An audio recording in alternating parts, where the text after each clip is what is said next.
नमस्ते, स्वागत छ तपाईलाई केएसआर पोडकास्टमा।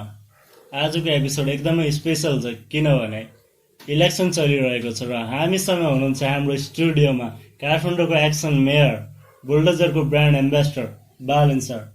नमस्ते। नमस्ते, धन्यवाद। तपाईँ प्रधानमन्त्री भएपछि तपाईँको पहिलो निर्णय के हुनेछ?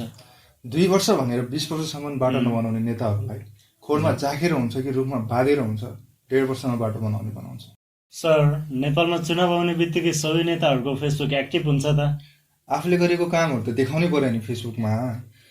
नेपाललाई सिङ्गापुर बनाछ, जबकि सिङ्गापुरको बाहुबढी मालिका यही छ।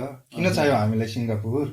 पोखरादेखि काठमाडौँ रेल गुडा छ, बागमतीमा जहाज चलाछ, त्यसपछि त हुनै पर्यो नि फेसबुकमा एक्टिभ त। के तपाईँ विदेशी शक्तिहरू प्रचलित हुनुहुन्छ? पक्कै पनि छैन। आफ्नो सिक्का नचलेपछि अरूलाई आरोप लाउन सजिलो छ। तपाईँको एउटा ज्याकेट भाइरल भएको थियो जो कि 35,000देखि 40,000को हाराहारीमा थियो। तपाईँ यति महँगो ज्याकेट कसरी चाहिँ अफोर्ड गर्न सक्नुहुन्छ? पैसाको कुरा गर्ने हो भनेपछि 5 तालेको काठमाडौँमा घर छ। हजुर। मेरो युट्युबबाट पनि पैसा हुन्छ, नक्सा कोर्दा पनि पैसा हुन्छ, आजभोलि त कतै गएर बोल्दा पनि पैसा हुन्छ। आजभोलि त तपाईँको नाम सुन्ने बित्तिकै मान्छेहरूको घर नै काप्छ रे।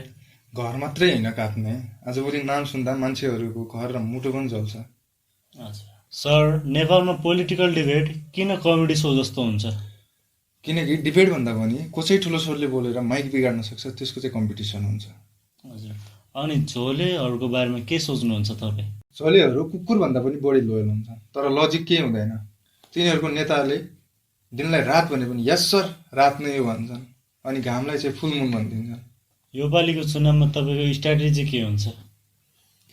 Our strategy no strategy. वाह।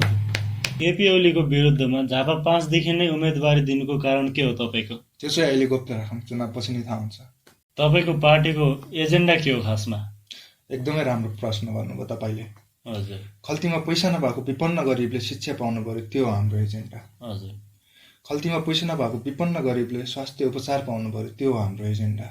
वाह, सल्युट छ तपाईँलाई। नेपाली जनताहरूलाई के भन्न चाहनुहुन्छ तपाईँ?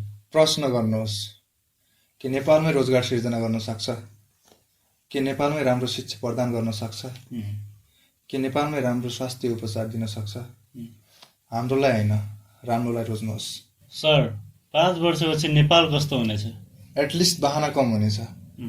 रोडहरू बिग्रियो भने ठेकदार डराउनेछन्, फाइलहरू रोकियो भने अधिकारी डराउनेछन्, नागरिकहरू सकारात्मक भएर देश विकासमा जोड्नेछौँ। यही नै हो हाम्रो सपना। गाइज, यो थियो हाम्रो प्राइम मिनिस्टर बालन स्पेसल एपिसोड। तपाईँको भावनाहरू कमेन्ट गर्नुहोला र लाइक, सेयर, सब्सक्राइब गर्न नभुल्नुहोस्। धन्यवाद।